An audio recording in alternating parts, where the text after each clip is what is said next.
Hey everyone, I got a bunch of questions, so this is gonna be a questions and answers video.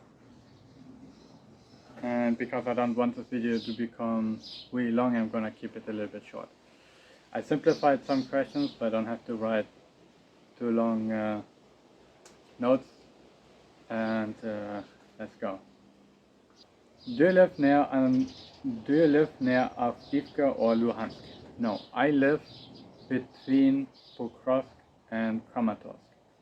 This is relatively in the middle of the Ukrainian control over the Donetsk Oblast. This is in the middle of the Donbass. Say hello to the camera. Yes, my dog. And yeah, we have everything here. I have to drive either to Pokrovsk or Kramatorsk if I need to get anything done, so it's not ideal, but it's pretty good. The area between these two places doesn't have many military targets, so I'm pretty safe here, plus I live in a small village. What's the situation in village and neighbors? So this is a small village. Yeah, I have neighbors. Some of these seem to be pro-Russian, others seem to be very tolerant towards the pro-Russians. I have a few people in the village that greet me in Ukrainian, which is nice. So these are the not pro-Russians. Some people don't even say hello to me.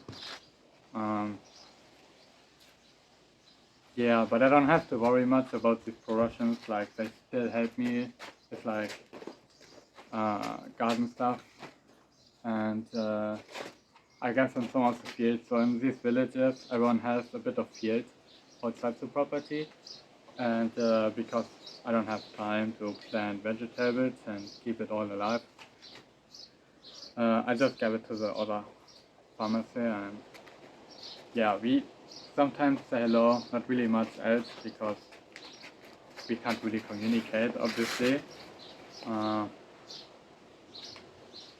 Yeah, sometimes it works better than other times, and yeah, there's not much communication. That's fine to me because I'm not the most social person. I'm introverted, so this is pretty ideal for me. And yeah, my neighbors have enough other people to talk to, so they're not upset.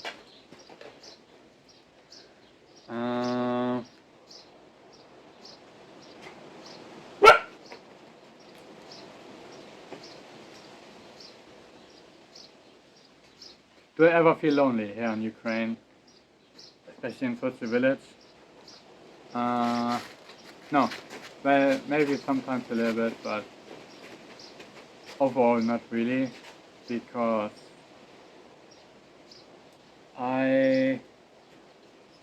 so here's the thing, I do frontline work and near frontline work, and we have like, even if you're not in the same unit, we are still all in the same kind of boat. And this gives some kind of unity and comradeship. And this is exactly why I don't feel that lonely.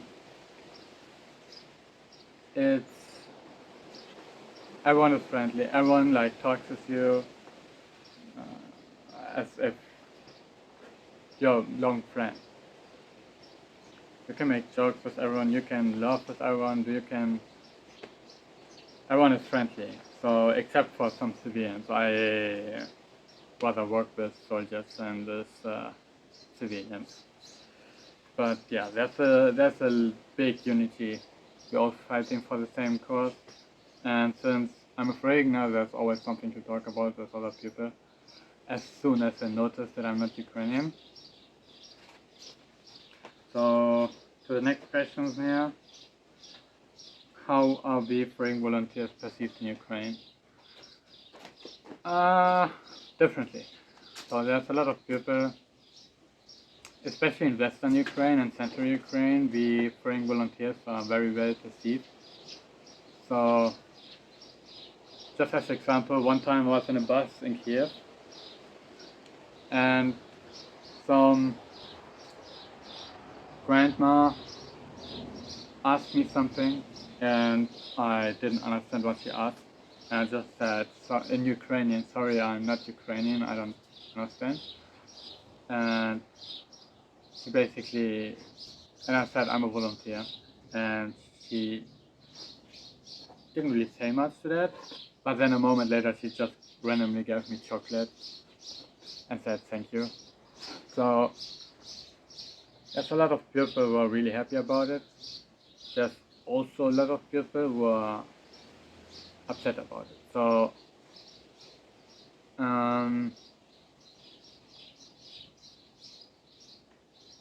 I think these people who are happy about this and who are very pro-Ukrainian, they are even more happy that I'm a foreigner, because they don't see this all the time.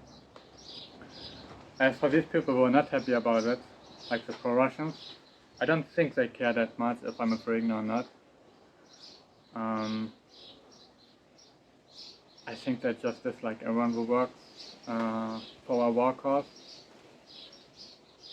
But because I also do a lot of civilian work and our main work is supposed to be evacuations, they can't really say much. Like, we are saving them from shelling, and that's pretty much unpolitical. And yeah, like, I don't really have to worry much. Even here in Donbass, there's a lot of people who are happy to see foreign volunteers, but it's not like we have to worry about anything.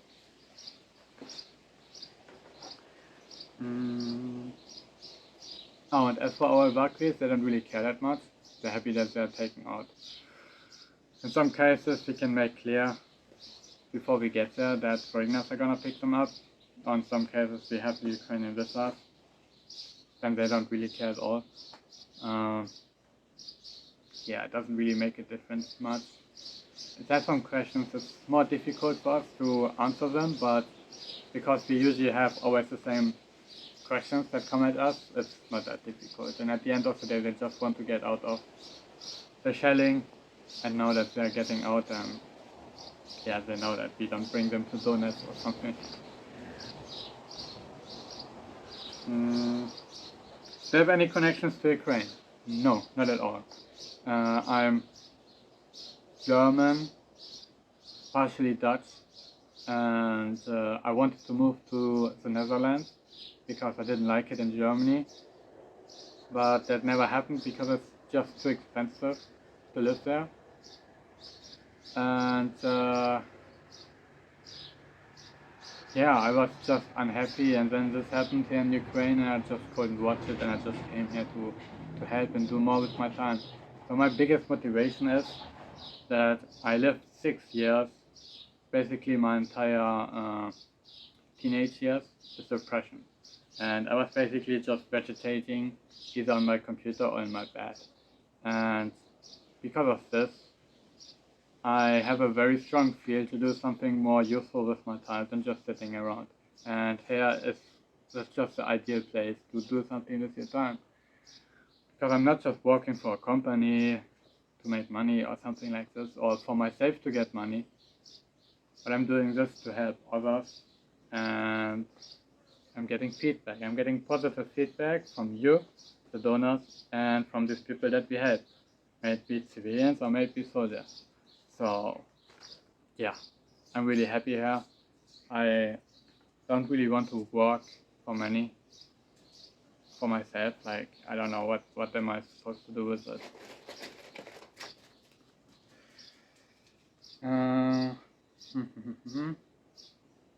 What do you love about Ukraine? Oh, that's a difficult one. First of all, the landscape is very, very similar to where I come from in Germany. So I come from near Celle, which is east of Hanover, so it's more in the northern part of Germany. And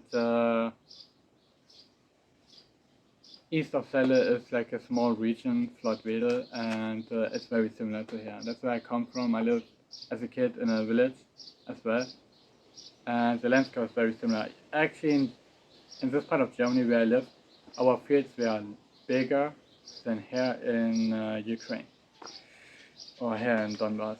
And the only difference really here is that here in Donbass we have a lot of valleys.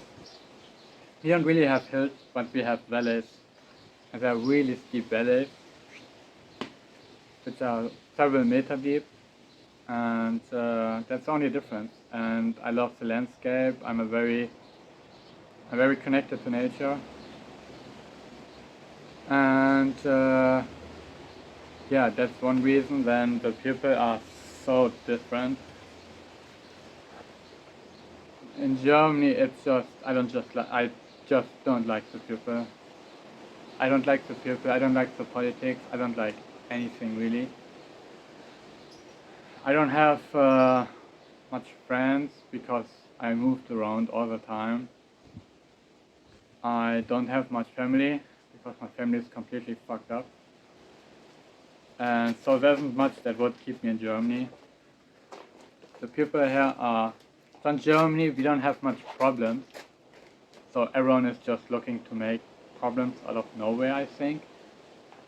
And here in Ukraine there are actual problems and people are trying to solve problems instead of making problems from nothing.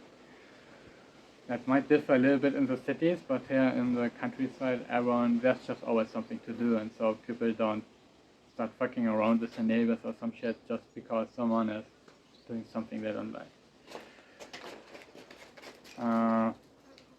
Yeah, I love the culture. It's very, everything is like in Germany, but many years ago. I'd say that's not exactly, but very similar. So it's very traditional, and I really like that. And the role model of man and woman, it's very traditional too here, and I really like that too. And the freedom. It's a very free country. You don't have police fucking around with you for little things. You don't have the government trying to regulate everything of your life. And yeah, I just love all of this. I want to learn Ukrainian. There's probably gonna be Slushek. It's like a mix of Ukrainian and Russian. And yeah, that's what I'm learning. I want to integrate here, and I'm gonna stay here for probably the rest of my life.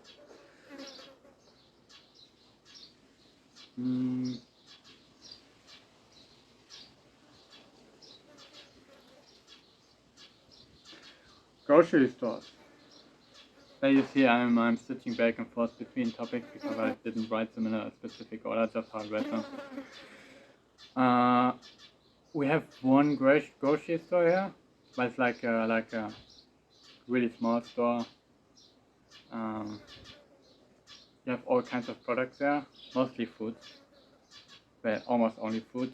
And yeah, it's not like a supermarket. We have supermarkets in Pokrovsk and Kramatorsk, and it's always nice.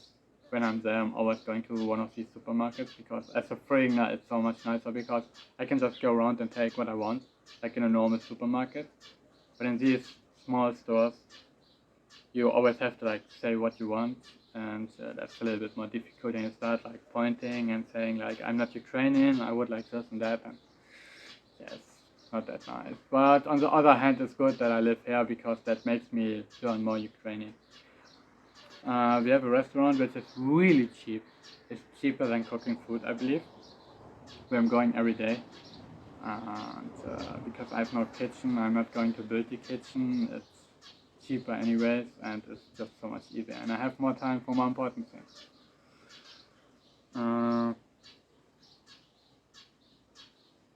How does the terror feel like? The question was specifically for the Kakhovka Dam breach. So in general, we have all the time some kind of terror. Here in the village, I don't notice it anymore. In Pokros, we had missile strikes every week, sometimes several times every day, mostly in the night, and that was just really unhealthy to stay there for a long time, but people get used to it. I think if you work on the front line, something like this is even worse than if you're not, because you're so alert. As for the Kakhovka Dam, I think the question was, does it feel worse or better because I'm actually here, instead of being like in a country far away? It doesn't make a difference really, like,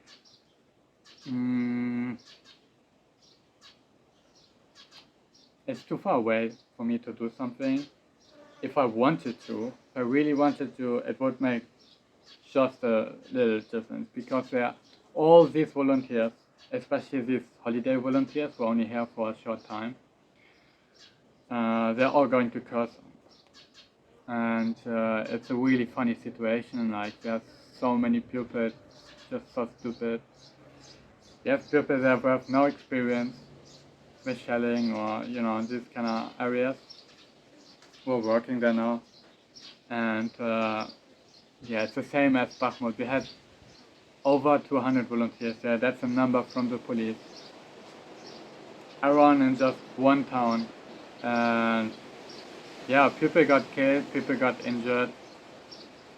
It's just stupid. Like, I don't need to be where there are so many other people. I don't want it. It makes no sense, and yeah, I can't really do anything about these other volunteers, so I'm just not gonna be where other people are.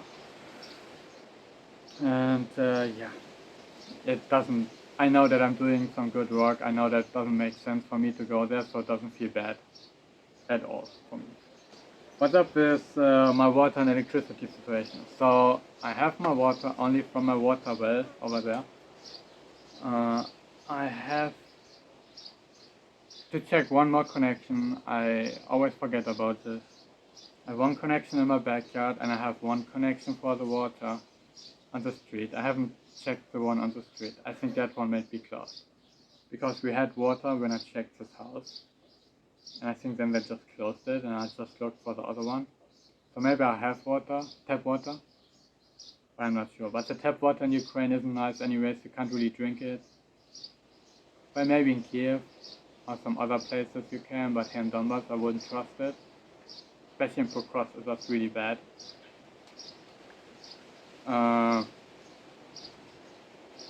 Yeah, no, you would have to boil it, and even then it's not really good water, so I'm just using my my well water for showering and for, well, things like construction here with the concrete that you may or may not see in the background. And drinking, I just drink from water bottles that I get in a store or from the restaurant. Yeah. As for electricity, I have just normal electricity, there's nothing unusual here. Am I a trained car mechanic? Yes and no. I learned to armor cars. That's my profession in Germany. And well, technically it's called bodywork and car construction mechanic, I believe, translated into English. But I only learned how to armor cars.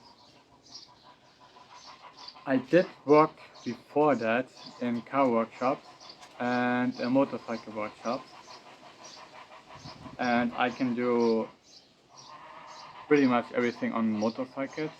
On cars a little bit less, but that's partially due to tools, partially due to insufficient knowledge. But here's the thing, so nowadays you can watch everything on the internet, and the experience that I have with working on cars helps tremendously.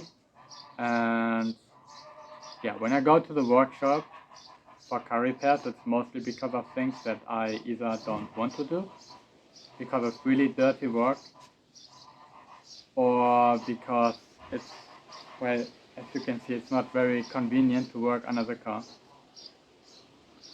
Or if I don't have the tools. Otherwise, I try to do as much as I can to save sometimes time and sometimes money. Yeah. And also, it's really inconvenient to go to a workshop because all these soldiers are constantly going to the workshops and there are extremely long waiting times.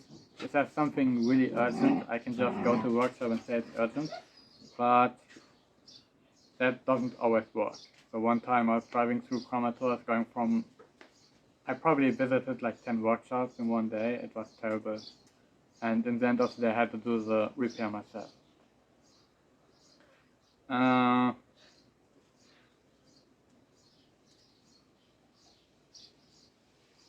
But to make the work easier, behind you is the basement, or what's left of it. So it fell apart because the ceiling was rotten, because I didn't put foil between the soil and the ceiling. And well, I'm demolishing it and I'm using the stairway in part of the room as a grease pit to work on a car, or vehicle maintenance pit, whatever. And it's slowly becoming that, and then we can really conveniently work on our cars. Yeah, that will help us not just now but also in the future for the next years.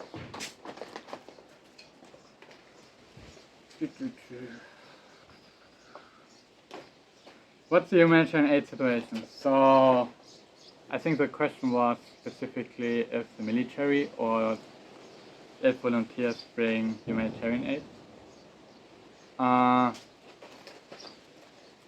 So at this time, pretty much every, I think we have missile strikes somewhere. At this time, almost every place near the front line is getting humanitarian aid once a month or so. Some places more often, some places less often, but people do get aid. Like directly on the front line, not really, but people always like have food in the basement and everything, so they are not going to starve to death. But here's the thing. So many volunteers bring additional aid, as example fresh bread, weekly to some places. As example, there's one organization that brings bread to Voleda every week. But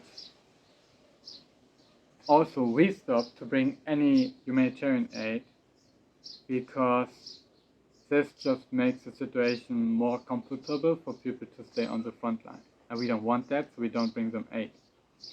Because if you bring them a lot of aid, they're gonna stay there because they think, oh hey, we have these volunteers to bring us aid, so we don't have to go. And what happens is, they die because of this war, because of shelling or missiles or whatever else. Why? Because they stayed there, because we gave them food. So we don't do that anymore. It does make sense for us to do it in like deoccupied territory. As example, Izium and Liman, when they got freshly deoccupied.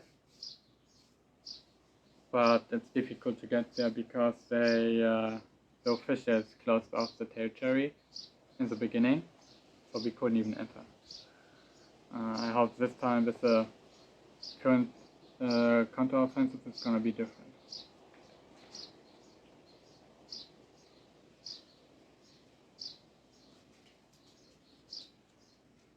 Oh, and the humanitarian aid that the people get every month, that's humanitarian aid that the military civil administration brings them.